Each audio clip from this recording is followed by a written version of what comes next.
Track 8, brackets. I gotta mix it now. I'm feeling myself. You feel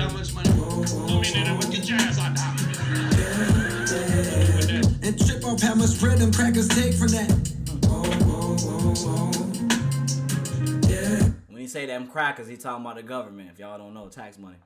It's been a long time since I have felt this way about something, but now Lord knows I need something to fill this void. Yeah, millionaire now. Hell yeah, nigga. They can't tell me shit now. Oh, hell no. Fuck that. And the curriculum be tricking them dollars I spend. Got us learning about the heroes with the whitest of skin. One thing about the men that's controlling the pen that write history, they always seem to white out they sins. To wipe out they sins. Get it? Cause they white out. First of all, you cover it because you're covering the black ink. But then you white out and you basically make it predominantly white and teach people about white history and not black history. You know what I'm saying? Like, do I even have a say about where it's going? Some older nigga told me to start voting. I said democracy is too fucking slow. If I pick the things I'm funding from an app on my screen, better that than letting wet congressmen I'd never seen dictate where my money goes. Straight into the palms on the concrete. He was probably rose, now his body froze, and nobody knows what to tell his mother. He did good at the white man's schools, unlike his brother who was lost. you see, the thing is, like, with Cole, what you gotta understand too, like, this is why it's a conversation between when we come into this music shit, and you know, you got someone. I think somebody on Twitter just hit me up like an hour ago, whatever, and tried to tell me like, you don't know anything about hip hop, or because you compared. I was like, one thing that I compared Cole to, and it kind of pertained to mumble rap, but it was just one thing, you know, like it's kind of like a little advertisement so people can watch my videos, you know, a little business move. And I looked at this guy, and he was just this skinny. I'm not trying to be trying to throw the race card here, but he was a skinny white dude from the UK. I'm like, you gonna try to tell me about, do I listen to hip hop and where I came from and what I've been through and what I've gone through in my life, and you gonna try to tell me I don't know hip hop? Like, maybe you need to look in the mirror. You need to check yourself, my guy. Like, that's honestly how I was feeling. I ain't really entertaining too much, but, you know, you got to think about it, man. Like, J. Cole right here was speaking on a lot of things that is a problem right now in the U.S., man. Like, he was basically saying, like, yeah, like, if you think about it, man, nobody really asks questions nowadays. Like, you know, you kind of just go through the cycle. You kind of just, you know, at some time when you're comfortable and, you know, nothing's going wrong for you, you basically like go through the motions. And he's saying right here with, you know, tax money. He's talking about tax money in your bracket because, you know, it's called brackets. You're in a different tax bracket. But he's basically saying, like, where's my tax money going? Like, if there's some way I can actually choose where my money goes, like, I would, you know, do something to where it's beneficial to my community, beneficial to me.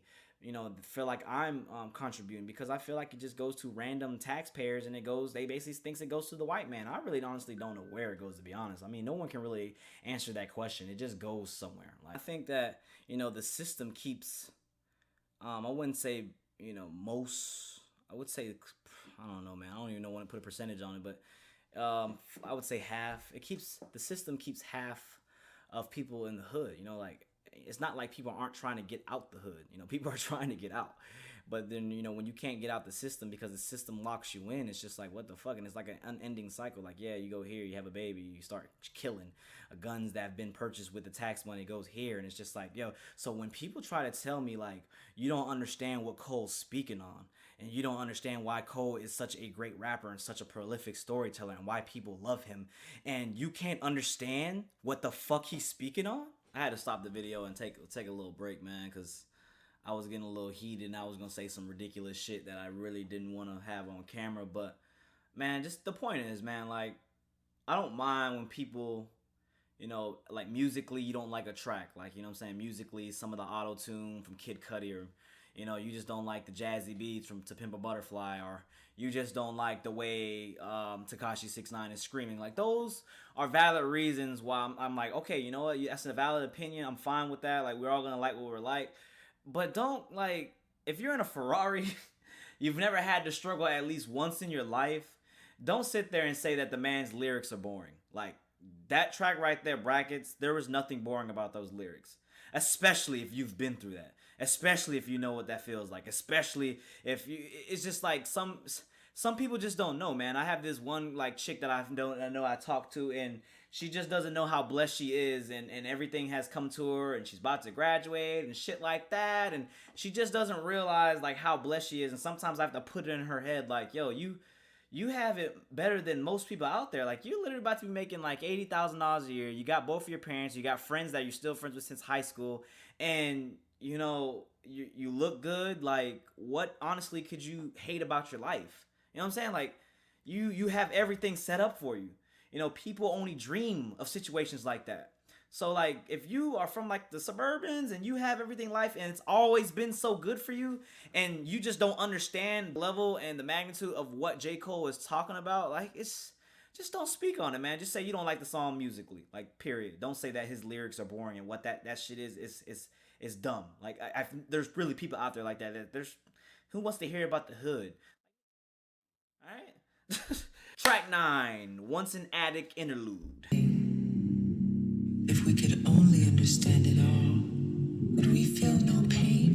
Cause why she always using me for crutch? Growing up, I always used to see her up. Latest shit, cigarette smoking, greatest hits from Marvin Gaye. From a feeling I hate, mama cursing me out. Depression, such a villainous state. I used to stay out later on purpose. Subconsciously, I was nervous that if I came home early, then what was surface? Pissed, but I'm still all ears like passing hounds. Thinking to myself, maybe my mama need help. Don't she got work in the morning? Why she do this to herself? Hate how she slurring the words. Something's got a hold on me. I can't let go. So that track right there, man, with Cole, I just that's one thing I can't relate to. I've never been through that with the drugs and whatnot, and having family members, especially ones that are supposed to be taking care of you, go through addiction like that. So that's kind of crazy. I could say that the title track is Once an Addict. I always say, addiction is always like forever. It stays, it remains there. If you listen to a lot of Cudi, man, he kind of talks about it in his music.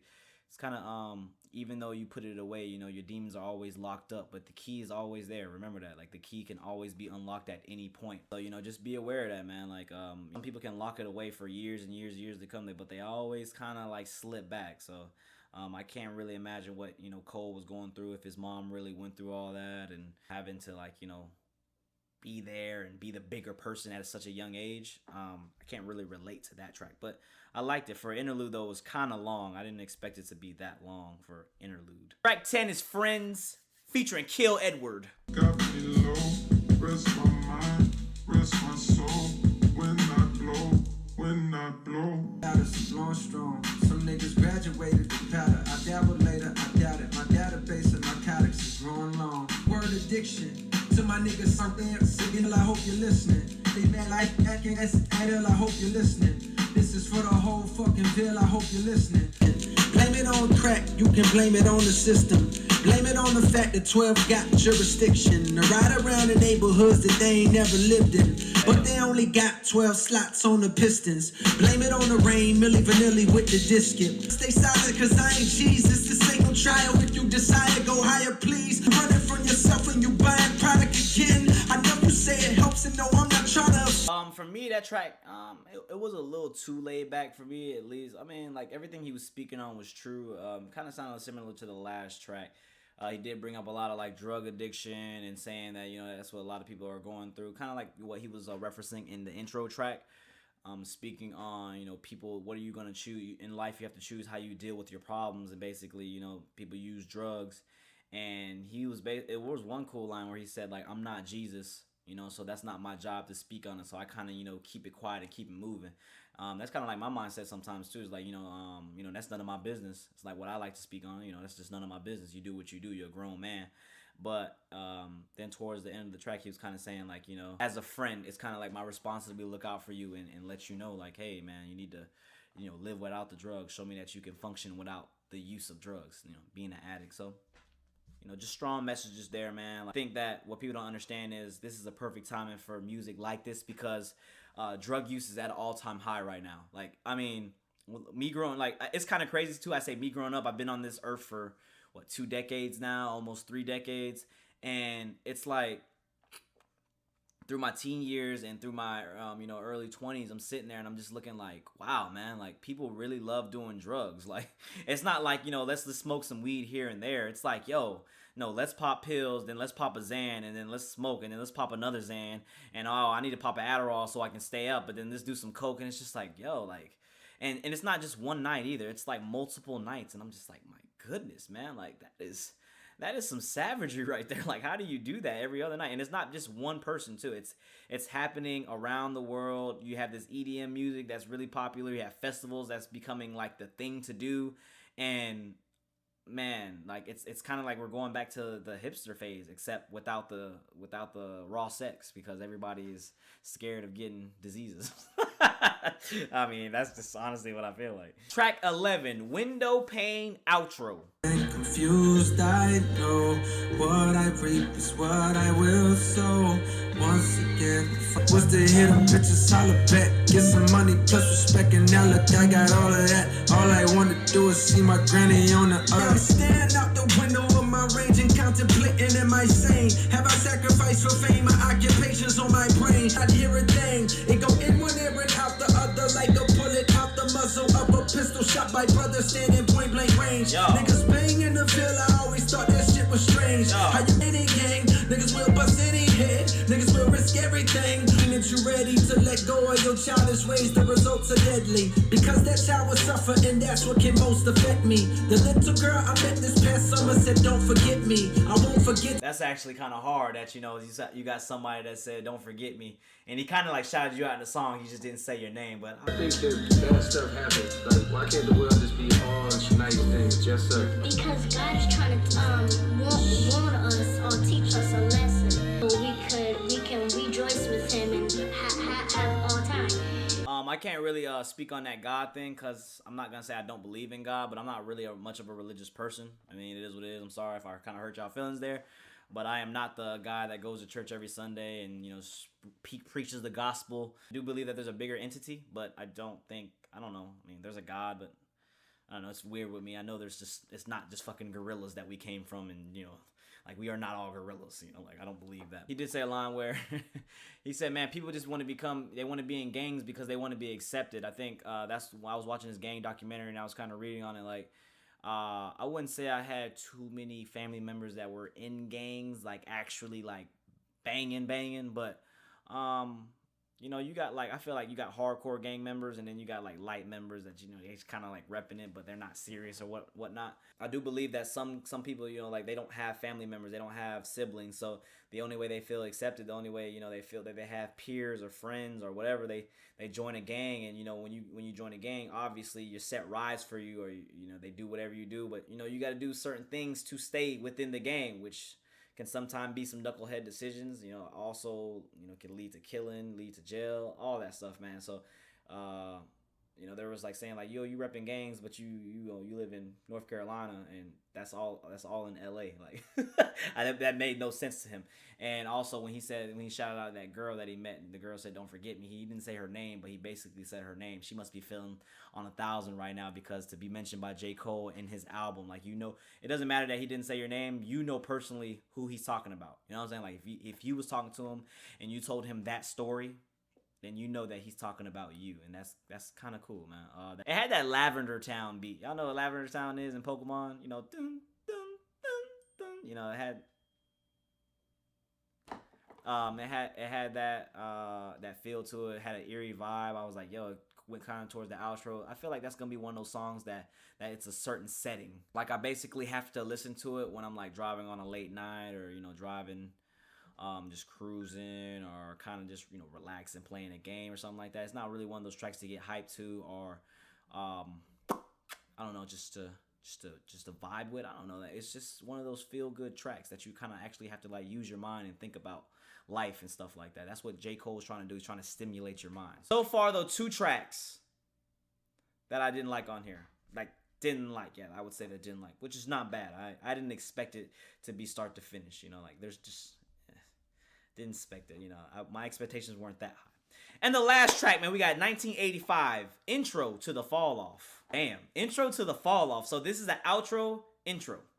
33 years, damn, I'm grateful I survived. We wasn't supposed to get past 25. 33. Gotta give a boy a chance to grow some. Everybody talking like they know something these days. Niggas acting woke, but they broke, I respect the struggle, but you all frontin' these days. I heard one of them diss me, I'm surprised. I ain't trippin', listen good to my reply. Come here, little man, let me talk with you. See if I can paint for you the large picture. Some good advice, never quit torn. Cause that's the way we eat here in this rap game. I'm fucking with your funky little rap name. I hear your music and I know that raps change. He said, I'm fucking with your little rap names. Ooh, Lil. He's talking about the Lils. J. Cole. The raps change. A bunch of folks would say that that's a bad thing. Yep. Cause everything's commercial when it's pop now. These white kids love that you don't give a fuck. Cause that's exactly what's expected when your skin black. They wanna see you dab. They wanna see you pop a pill. They wanna see you tatted from your face to your heels. Yeah. He basically just spoke on he just spoke on what I said in brackets. Like, you got these kids. I hate to say this word too. Like, keep saying suburban kids. Y'all really know what I mean when I say suburban kids, right? Like, y'all, I'm not gonna say it, but y'all really know what I mean. I'm not gonna get flagged on here for that. He basically saying these suburban kids want to be black. Like, it's true. Like, being black is like, and I hate too that term too, saying being black, because that means nothing as well. Like it's just a stereotype. But we all, for now, I'm just gonna say being black. A lot of these kids want to be black. You look at Bad Barbie. You look at the one chick with the little Asian chick, iCarly's little sister. And then you look at the one white girl from Zone 6 from Atlanta. Like, yo, you hear this music and you're just like, who are you? Yo, this is not, no, what are you doing? Like, you try to act like this, and when people don't understand, it's not that, it's a lifestyle. Some people don't actually choose to be like that. They're just born like that. And there's people literally out there just trying to imitate that. Like, you're born into this good life, you're a good kid, you've always been good, and then like you hear a couple rap videos, and like, oh no, well, I'm gonna be gangster today. Like, I don't understand that, man. Like, but J. Cole was speaking that right there, man. Me and you, true, you got better shit to do. You could have bought a crib with all that bread that you done blew. Yep. I know when dating kids is listening, gon' grow up and get too old for that shit that made you blow up. Yeah. Now your show's looking like cause they don't show up, which unfortunately means the money slow up. Yeah. Now you regrets cause you never bought that house, but you got a Benz and a bunch of jewels and a bunch of shoes and a bunch of fake friends. I ain't judging you. 5 years you gon' be on Love and Hip Hop, nigga. Damn, that's tough. There's a couple things I gotta say about that track though. Like, I mean, he's right, for the majority of artists, but I think he can't really speak for all artists. I think money nowadays is different from how it was back in the day. I think they said J. Cole's worth like 13-14 million as his net worth, I think I saw. And he's a millionaire, but he still dresses regularly and doesn't really care about that stuff, which is his mindset is different. He's not really worried about that. He has a family. All that stuff is just irrelevant to him. That's in his past life. But I think that rappers nowadays, and rappers, entertainers, movie stars, athletes, with social media now, like, people are making too much money. Like, it's so much money, it's disgusting. And I think that now, before, you had people like that's been on Love and Hip Hop, like the Soulja Boys and the Young Jocks and all that, and the Bow Wows.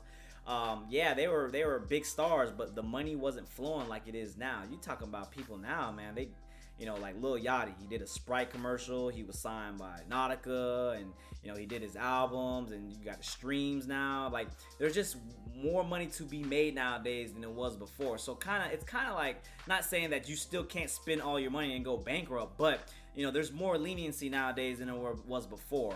I think that they can be safe now and make all that money. Like, Lil Uzi Vert probably has like stupid money. I don't know what his deal is with Atlantic Records or whatnot, but Lil Uzi probably makes like stupid money. Lil Yachty probably makes like stupid money. I don't know if they still have that 360 deal. I haven't really like researched it because that's not my favorite artist. But when you think about it, I think Lil Pump got his advance after, thank God Lil Pump got his advance after he did his thing. You know, he was too young. He signed a contract, so they had to void it and had to do a new contract. So he kind of like dodged a bullet there. It was a blessing in disguise. And you know, you signed that $8 million up front. You know, like I said, you know, J. Cole's worth $13 million and Pump got what, $8 million up front. It's kind of, you got to think about it. You know what I'm saying? Like, more money's been thrown out to artists nowadays because being an influencer nowadays makes you money. I'm sorry to say it makes you money. It is what it is. And everybody wants to be either, you know, a musician, an athlete, a YouTuber, whatever. You know, it's you could say it's easy money. It's still work behind the scenes, but you could say it's easy money. And that's kind of like, but J. Cole was basically speaking on the majority of people, like, you know, these kind of artists that are like low key, you know, that aren't big, but they have a fan base. You know what I'm saying? Save that money up, buy that house, be set, and then, you know, every once in a while go buy you something nice for yourself. I don't really agree with all that stuff, like the Migos jewelry and all that. Like, the whole like neck chains. Like, I still don't understand how that's cool. Like, wearing a dog chain, like, you look like a damn pit bull. You look like a slave, to be honest. Your collar is now glistening. Okay, look, I'm chained up and it's glistening, guys. Look, you know, I just don't understand. You know what? I'm never gonna understand that hood mentality because yes, it is a hood. It's rich hood mentality. You know what I'm saying? You want to flex up. You want to flex on people. That's all it is. It's for a flex. But at the same time too, like, I'm not gonna tell somebody how to spend their money because when you have so much money, what do you actually spend it on? Like, you really think when you buy a house, you buy a car. Now what? Right? That's why I said money loses value. Now what? Now what do? Travel the world. You did that. Now what do? You still got money. Like, imagine, what does Oprah do every day? Like, what does Oprah's day consist of after she does her shows? Like, you know, you gotta think about that, man. But back to the album, man. Like, the album for me, you know, being not biased, like, I thought it was a rather good album. I think it was better than For Your Eyes Only. It's gonna take actually, I don't know, man. Like, I'm still have to listen to it a couple more times. I'm not gonna sit there and say that, oh yeah, this is by far J. Cole's best or J. Cole's worst off of a first listen. But I'm saying, for me at least, when I listened to it, it was initially better than For Your Eyes Only. And I would say there's only 2 bad tracks on here, and that's only because of the setting. Because I wasn't, you know, like, you know, I'm not sitting there trying to be sad boy Dev, you know, kind of getting ready for the moment. I gotta, like, you know, I gotta be in that mood to listen to those 2 songs. But my favorite tracks on here is Kevin's Heart, Brackets, and Photograph. You know, like I told you, I speak to y'all, man. Like, I told you, I'm not a reviewer. I'm just a guy that gives my opinion on music and tells y'all stories. That's who I am. I reflect on my own life, and I only speak on what I know, and that's the best I can do. And that's why a lot of y'all fuck with me. But this album right here, man, if you like J. Cole, then you gonna fuck with this. Like, point blank period. You gonna mess with this. Now, if you're not, if your problem before was listening to J. Cole and he had lackluster production, then I think this will be better for you than it was for Your Eyes Only. His message in this project is also better than For Your Eyes Only. For Your Eyes Only, he was telling a story about his friend. This one, he's basically speaking on, you know, addiction, drugs, women, you know, sinning, all that stuff. He's basically speaking on everything you're not supposed to do. And I think a lot of people can really relate to that. Like I said, the whole hood thing, the whole being from the suburbs, and like I said, if you don't like a track sonically because it's not, you know, musically appealing to you, that's all good by all means. But don't sit there and say J. Cole is boring because he's speaking about the hood, and that's just whack, because it's not. You shouldn't even be listening to hip hop because that's where hip hop came from. You know what I'm saying? Came from the streets, came from the hood, came from the struggle. So that's all I'm speaking on, man. Like, that's why, like, when people try to tell me about, like, nah, bro, like, don't tell me about, like, you know, like, because I listen to mumble rap and I listen to Lil Pump and I know this. Like, no, bro, like, you don't know the roots first before you speak on something. So I'm just gonna say it like that, man. Let me know how y'all feel about the album below. Let me know what y'all like, what y'all disliked, all that good stuff. I think that you know, J. Cole finally addressing, you know, the SoundCloud rappers and all that stuff, and, you know, doing it in a respectful way, not really like going at them hard, but kind of being like the big brother, little brother type thing, you know, giving them advice, giving them guidance, because, you know, when you're young, you really don't have guidance, you know what I'm saying? Like, you got all that money and you're young, who knows what to do? Like, shit, I'll probably be in a strip club too. Like, no, I won't probably be in a strip club, but I'll probably be doing some stupid shit. Like, I'm, you know, being young, I do some stupid stuff, but me being grown up now and knowing that there's more to life than just that, you know, there's just more to life. And I think that's kind of like what J. Cole's doing. You know, he's trying to find his purpose. He's trying to leave his imprint before he leaves this earth, before he leaves hip hop, because I do say it's getting towards the end of his career. He's 33 years old, 33, 34, 32. I don't know which one's the exact age, but I know he's getting a little older. So, you know, the time has come for him to, you know, kind of wrap it up. This might be his last album, or the next one might be his last album. But you know, in the end, he will be a legend. A lot of people always discredit J. Cole, but you gotta understand, when you have so much love and hate, and you're talked about this much as an artist, like, that doesn't really drop music all the time like that, then yeah, you're doing something great. Like, J. Cole is doing something good. Just because he has more haters than Kendrick does not mean that he's not a good of a rapper as, you know, Kendrick Lamar. You know, people just like to, he's just that artist of our era that people like to kind of hate on because a lot of people like him. But I always say, man, when you're in tune with yourself and you really, all you care about is your music and stuff like that, it's all good. You don't have to really worry about impressing other people, because you've already accepted within yourself that this is the music I'm going to make and this is what you're gonna like. And if you don't like it, cool. I know that I put my heart into it, and I know that my fans are gonna love it. And that's all you really ask an artist, to love his art. And we're gonna keep it like that, man. J. Cole, cold world. It's a cold ass world. Happy 420 to everybody. Happy Anything Fridays to everybody. Cheers. And we're gonna keep it like that. Don't forget in the comments below. Don't forget to like the video. Hey, if you don't follow me on social medias, follow me on Twitter. We get really active on Twitter, man. You know, I throw off some little teasers on Twitter sometimes. Follow me on Instagram. A lot of y'all didn't know I had an Instagram. Well, this is right now. I'm telling y'all I have an Instagram. You know, I use that every once in a while. And to the next time, man, you know, I always, like I told you, I'm not the most insightful person on YouTube when it comes to this, like, review stuff. I don't even consider myself a reviewer. I just consider myself a person who loves music, who loves to talk, who loves to give opinion, and, you know, I kind of like to argue, I guess you can say that. You know, but I just speak my mind. I speak from my experience. I speak about what I feel, and I keep it real 100% at all times. So that's all I'm gonna really do. Like, you know, until the end of the day, until I'm at 1 million subscribers, or until at 300,000 subscribers, no matter what the number is, I will forever be the same person. So, man, we're gonna keep it like that. Don't forget, like, comment, subscribe, share. Thank y'all, like always. Until the next time, man, like the video. We out. Hey, and put in the comment box below, what's your favorite track? #Meamda. We're gonna keep it like that. Till the next time, we out.